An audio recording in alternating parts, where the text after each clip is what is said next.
in terms of which TV shows I watch.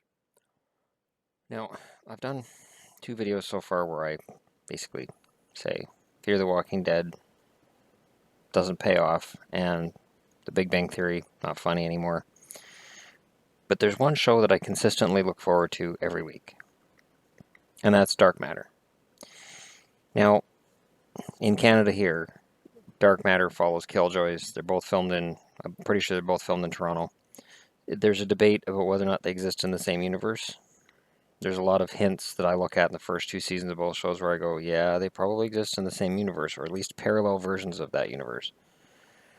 And a crossover would be fantastic. So hopefully they announce season 3 for both shows and we see a crossover, because seeing the cast of the Raza and the Killjoys on the same, checkerboard, chessboard, whatever they're on, it would be fantastic. Honestly, it would be absolutely awesome. So this video is meant for people who haven't heard of or watched Dark Matter. So why watch it? Well, first off, you have to be a science fiction fan. And you have to miss the days when you had a crew on a ship that didn't necessarily get along, didn't necessarily fit very well together, but they kind of have to work together. The premise is that they wake up on the ship, they all have amnesia. So they name themselves numbers. So the first one that wakes up is 1, 2, 3, 4, 5, 6. And it's kind of silly at first when you watch it. And you're like, oh, okay, so I have numbers instead of names. That's kind of weird. But I'm now into season 2. And I know them as 2, 3, 4, 5, 6. And Nix. Because where the show's also been smart is that the weakest character in the first season is Jace Corso, who's not Jace Corso. You find out pretty early in season 1 something's wrong with him, something's different, and you find out who he really is, and that there is a Jace Corso and this isn't him. But it's okay, because he's one. And the whole season, they tease in season 1. I'm going to try not to spoil it for anybody who hasn't watched it, but in season 1, they tease who was the one that wiped out their memories before they went into stasis. And you find out pretty late in the season who did it, and then there's a betrayal at the end of season 1, so you find out who, the double agent is. And I really enjoyed that reveal, and then I really enjoyed in season 2 how they played off of it. Any show can do a good cliffhanger. Any of them. Any show can do a good cliffhanger. And if you're a fan of The Walking Dead, almost every week you get a cliffhanger, because nothing happens, and then something happens, and then the show fades to black and goes to credits. Dark Matter doesn't work that way. In Dark Matter, you get a payoff, and then they might give you a hint of what's going to happen next week, and then they go to credits. It's not a full-on cliffhanger. It's not like you stick, oh, why, what, no, don't stop there. But it's they're going there next week. Cool. So the keys to this, the one bad guy that's in it that I call Shia LaBeouf, is the most hated villain that I can think of on the show, next to Will Wheaton.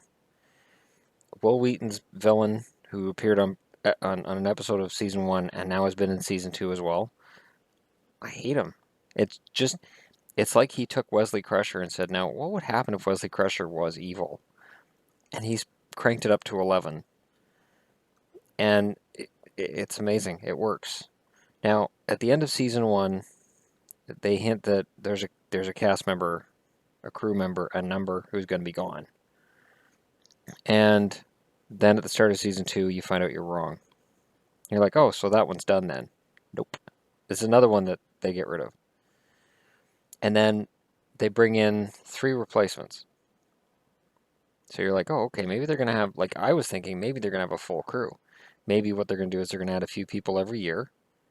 And then eventually it's going to be, here's your crew. And it's going to be like, 20, 30 people. And you'll have your 6 main characters.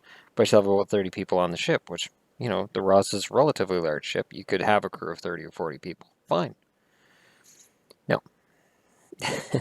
they've pared down the new additions, and now it's basically Nyx.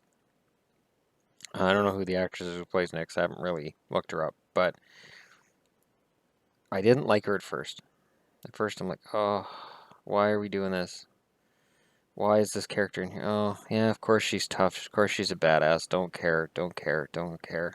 Oh, she's fighting with two. I'll watch this. Um, but she's actually evolved into a really good character without them telling you a whole lot about her. They're more interested in telling us how Melissa O'Neill's 2 became what she is, which is really cool. And because you find out pretty early on in the series, something's different with 2, played by Melissa O'Neill, who won Canadian Idol at one point. It is my favorite science fiction show on TV that's not Doctor Who. And that's high praise because Doctor Who is untouchable. Absolutely untouchable. But Dark Matter's close. It manages to ramp up each season, and it's really ramping up to something pretty damn cool. They brought in something this year called the Blink Drive, which is a really good idea. Is it physically possible? Maybe. It doesn't matter. It's science fiction. It doesn't matter. Is it cool? Yes. It's sort of like when I look at the characters on the show, like, okay, you have two. Two is the leader, extremely good looking. Melissa O'Neill is the best looking woman on television. Um, and it's the fact that she has this sachet she does while she walks. She has two guns in holsters on her legs, and she holds the guns while she's walking. So she's doing the sachet and holding the guns. It's like the sexiest thing a woman could ever do. And you have three, who is awesome. I love his character. I love his sense of humor. I love the fact he's always getting the shit kicked out of him. And he's fun. You have four, who's supposed to be an emperor in another planet, and he's no longer, he's kind of the fallen emperor, but he's keeping track of what's going on his planet, and I think that's going to come into play in the finale. Definitely, they're hinting way too much at it this year. It's touched on in the first season, but this year they're really heavy-handed with what's going on before his home planet. And he's really cool. He's Asian, so the sword play, there's some stereotypes there, but it's fine because he makes it work. The acting on this show is really solid. Five um, is shit. She was Renee Zimay on Twilight, which is really weird because my ex-wife loved Twilight and I hated it. And I used to make Renee Zimay jokes about how creepy she looked, and now she's one of the main characters on my favorite show, and I think she's a beautiful young woman, and I think she's a fantastic little actress. I think with the right breaks, I think she could be a pretty big star in her own right, but couldn't stand Twilight, so it wasn't her fault, definitely. She was also the little girl in Silent Hill, so she's capable of playing darker roles than what she plays in this show. As Five, she's always wearing the really brightly colored leggings, and she's got all kinds of colors on at all times. She would be really lousy at paintball, capture the flag, in war, because from a mile away you can go, well, there's Five. I see her, because she'll have some really brightly colored, flowery kind of shirt, and then the bright striped leggings, which are just completely different colors, and then she'll have a bright colored sweatshirt tied around her waist. It's like, wow. And her character on the show is supposed to be a teenager, and she's a computer hacker type. I don't buy her as a teenager. She's old enough that I don't really buy her as a teenager, but that's fine because Hollywood's been doing people in their mid-20s as teenagers for a very long time. The latest series of Scream was the latest case where I'm like, man, that guy's got more facial hair than I do. There's no way he's in high school, but whatever. Six is I don't know the name of the actor, but this guy, the guy who plays Six, has been on every show I watch. He's on Orphan Black. He was on Continuum. He was one of the main characters on Continuum for the first few seasons. He's been on, come on, Shannon, there's more than that. There's more than that. I think, I don't know if he's been on Killjoys or not. Probably. I think if there's a science fiction show that's been filmed in Canada in the last 5 years, he's on it. And in the beginning, I didn't want to get attached. I'm like, well, he usually dies. He usually doesn't last very long in any show I watch. But he's really a good character. And he was kind of wooden the first season, but this year they've really added depth to his character, so he's fantastic. I really enjoy his character in this show. And then there's Nyx. Nyx is a character who's evolved from the first episode of season 2 into my favorite character on the show, next to 2. 2 is, she's clearly the star of the show. She's going to be everybody's favorite. She's the leader for no other reason than because she says so, and because she's pretty tough. I mean, she can win a fight against anybody else on the ship. She's probably the right person to have as leader. But Dark Matter is a show that, and I've even gone. The first season's on Netflix in Canada, and I've gone back and watched the first season because I always think, so is this show consistent all the way through? Yes. The plot lines are consistent, which is where Killjoys kind of loses me a little. I like Killjoys, and I enjoy parts of it, but there are times where I see something happen and I go, wait a minute, when was that established? And I don't see that with Dark Matter. Dark Matter, there seems to be a plan from the beginning. We're going to get to this point, and we're going to go all the way from here to here, and we're going to use this many episodes. It just seems like it has that kind of structure. And when a show has that kind of structure, and it knows what it's doing, and it's got actors and actresses that buy into the parts, you've got a winning product. Now, the ratings have not been great for Dark Matter in Season 2 on the Sci-Fi Network in the US. And I've seen comments on Killjoys and Dark Matter threads on different websites saying, oh, it's just the same sci-fi crap, it should just be canceled. Oh, it's boring, it's this, it's that. I don't know what show they're watching. I am the first one to say, this is a typical sci-fi show, I don't really care. But Dark Matter's made me care. I'm wondering with Dark Matter sometimes when I look at the sets, if they're not repainted sets from Andromeda, which was my favorite show when it was on. Andromeda was fantastic, and it had some of the same elements that this show has, where it's a bunch of people working together who don't really get along, don't have the same goals necessarily, but they agree, okay, we'll work together for now and we'll fight with each other later. So it shouldn't surprise me if they use some of the same sets. They've just seemingly darkened everything down. But it's a great show, and it's got everything you need. It's got weapons that are pretty damn cool. It's got science fiction ideas that are different. It's not unlike old Star Trek series that were really, really well done. It definitely gets into more this season than in the first season. It gets into the morality of what they're doing. Killing. What kind of psychological effect does killing have on these people? Because they kill a lot of people. There is a lot of death on this show. This isn't a, well, we're just going to go in and injure people. This is, no, we're just going to kill everybody. And spacing people looks like fun. It does. You get them in an airlock, you open up the airlock, and you just watch them fly into space. And it happens on the show a lot. And it's an ongoing threat. Well, we'll space you if we have to. And it's, you know, it's a nice way of summing up, we'll shoot you into space, just spacing. Space, you're going to get spaced. And at one point, one of the main characters in the show gets spaced, and you go, oh my god. And then it really leads to what becomes the driving force in the second half of Season 1, and now is a driving force again in Season 2. I'm very excited for tomorrow night's episode. I'm very excited for where the show's going. I could not recommend it enough.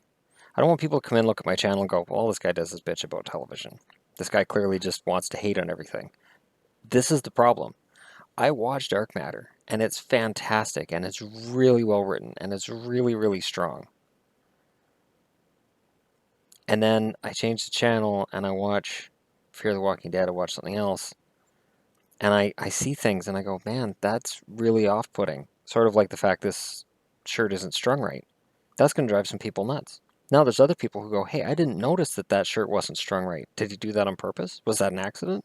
Is he drunk? And you can't unsee it. So when I see something in a show, and I say that pulls me out of the show, they're not being their character.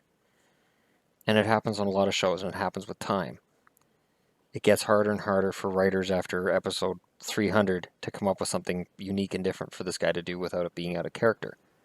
But that's why I appreciate shows that have 10 episodes, 13 episodes, and stick to that. Dark Matter is 13 this year. I think it had 10 the first year. So I'm not, it's not a lot of your time to watch it if you haven't watched it before. And Killjoys had 10 the first year. It has 10 this year as well. Because Killjoys is keeping a tight storyline. Although, yeah, I'll get into Killjoys in another video I do today. I'll do Dark Matter now, and I'll get into Killjoys after. Because I have things I love about Killjoys, but I have things I hate about Killjoys. And I, Dark Matter for me is basically a love fest. I watch from the opening minute till the end, and I almost never have a moment in the show where I go, "What? No!" Doesn't happen. It just doesn't happen. Um, they have a storyline right now where Nyx and Four have started sleeping together, and it's just that. There's nothing more. It's just sleeping together. It is some of the funniest stuff. Just this is kind of a spoiler. Okay, so they sit down at a table. This is just an example of why this show is funnier than anything I've seen on The Big Bang Theory in the last 5 years. They sit down at the table, and they haven't told anybody that they're seeing each other, but they were, they had sex the night before. So Four's on one side, Nyx is on the other, and they're just whatever. And Five's right between them, and Five's just this innocent young girl who doesn't pay attention to anything. She's just very naive and oblivious. Three's sitting across the table. Now, Three has previously said to them, "You guys sound like you were really going at it last night." And they go, "What?" He goes, "Yeah, in the workout room. You were really, workouts." And they spar. They spar with one another because Four is teaching Nyx sword fighting and that kind of thing. And they've been playing that up for a couple episodes before revealing, hey, and by the way, they're sleeping together. So they sit down at the table, and there's awkward silence. And Three looks, and he smirks. Because it's like, so you figured it out. Because neither of them are looking at him, and they're not looking at each other. And Five's in between them, like, looking down at her food. And he goes, so, you guys graduated to grappling then? And neither of them answer him. Five goes, "Well, I've lost my appetite." And she gets up and she walks away and leaves her food there. And then Three starts eating off of her plate. And there's no answer given. And the scene ends right there. And it is absolutely one of the funniest scenes. Just, you guys are graduated to grappling. I was like, oh my God, that is so perfect. It's so funny. Because, that's basically what happened. And that's one of those moments that happens on the show that I really, really enjoy. I really enjoy that. They go to an alternate universe. Two runs into the evil version of herself. Because, of course, it's always an evil universe, right? Always. Sci-fi rule. So she, knocks the evil version of herself out and poses as her. And as the evil version comes back and goes, "That's my jacket." And the nice version of Two goes, "Not anymore, it isn't. I like it." And the evil one goes, kind of shrugs, like, "All right, well, I'm not going to fight me for it." And that's the end of it. But it's those little moments in the show, those little things in the script that show that somebody's taking care of it. Somebody's tying up any loose ends so that you're not going to have some internet warrior going, "The good version of Two stole the evil version of Two's jacket, and the evil version of Two's never said anything about it. The good version of Two took it back to the regular universe. That's stupid." No, can't, because it's addressed right in the show. So, yeah, I can't recommend it enough, and I just don't want to have a reputation for just griping and whining and moaning about shows. Dark Matter is how science fiction should be. It is funny, it's tense, it's got enough action to keep your interest, but not so much action that it takes away from developing storylines or developing characters. I really enjoy Dark Matter, so if you're not watching it, watch it. Netflix, it's perfect for binge watching. You watch it one after the other. Each episode builds on the last, and it's not like you're going to go, "Well, wait, this just contradicts what happened in episode 1."